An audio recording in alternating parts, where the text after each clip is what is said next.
सभी को जय माता दी। नवरात्रे हमारे शुरू हो गए। नवरात्रों में माँ कन्याकुमारी का पाठ सुनेंगे।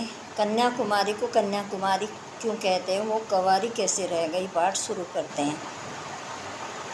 एक राजा थे जिनके 7 पुत्र एक पुत्री थे। राजा बहुत शक्तिशाली, बहुत धनवान था, कई राज्य का मालिक राजा था।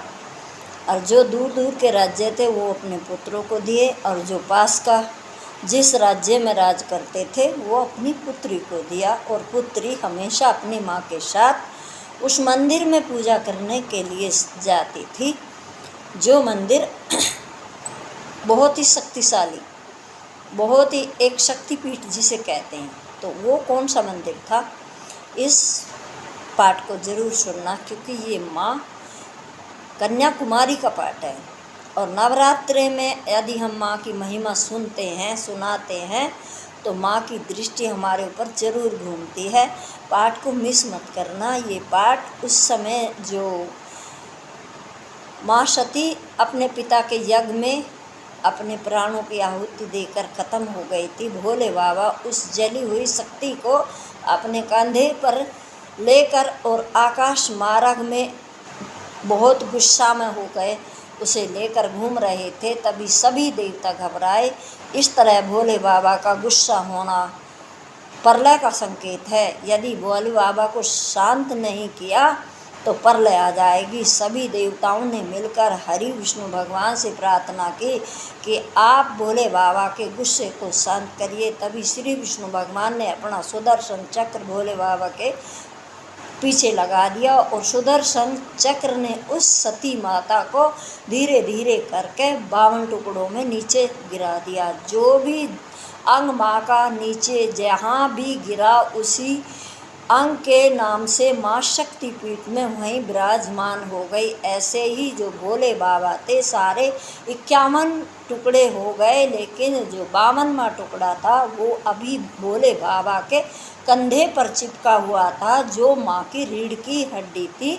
और वो 3 समुद्रों के बीच में टापू पे कह दो, बीच कह दो, उस पर गिरी, और गिरी तो वहाँ ही माँ शक्ति रूप में विराजमान हो गई। और उसमें वो राजा की जो रानी और राजकुमारी थी, दोनों उसमें पूजा करने जाया करती थी। और वो राजा ने ही उस मंदिर का निर्माण करवाया था। बाद में कहते हैं, ये मुझे पूरा पता नहीं कि पर सुना है कि पांडवों ने उसकी 4 दीवारी इतनी ऊंची करवाई थी कि तीनों समुद्रों का कितनी भी ऊंची लहर उड़ जाए, लेकिन कभी आज लोग वो दीवार नहीं टूटी और ना ही उसमें कोई हानि हुई।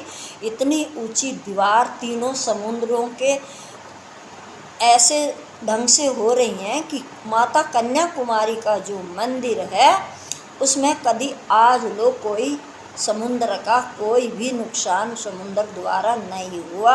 और उसी में वो राजकुमारी अपनी माँ के साथ शंकर भगवान की आराधना करती थी, क्योंकि उसे शंकर भगवान पति रूप में पाना चाहती थी। और उसकी भक्ति से शंकर भगवान खुश होकर उसे कहा कि तुम अपने पिता से जाकर शादी की तैयारी करवाओ, हम बारात लेकर आते हैं।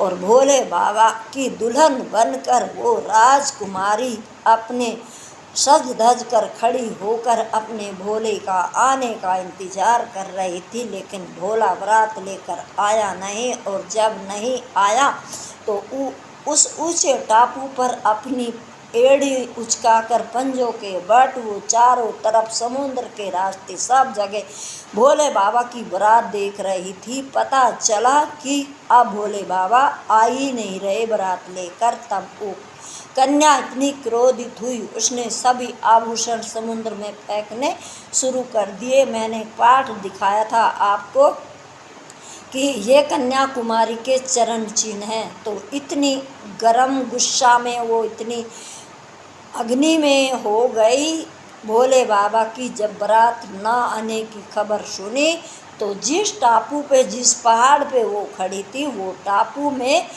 कन्याकुमारी के चरण नीचे जाने लगे और तब उस राजकुमारी को गुस्से से उस मंदिर में ले जाया गया जिसमें उसकी माँ हर रोज पूजा करती थी। और उसने भोलेनाथ से जाकर कहा कि भोले, तुमने मेरे से झूठ बोला, मुझे धोखा दिया। भोलेनाथ ने कहा कि मैंने ना तो धोखा दिया ना झूठ बोला, मुझे तो देवताओं ने किडनैप कर लिया। ये पाठ हमारा पूरा हो गया। अगले पाठ में अभी सुनेंगे कि देवताओं ने भोले बाबा को किडनैप क्यों किया, हरण क्यों किया।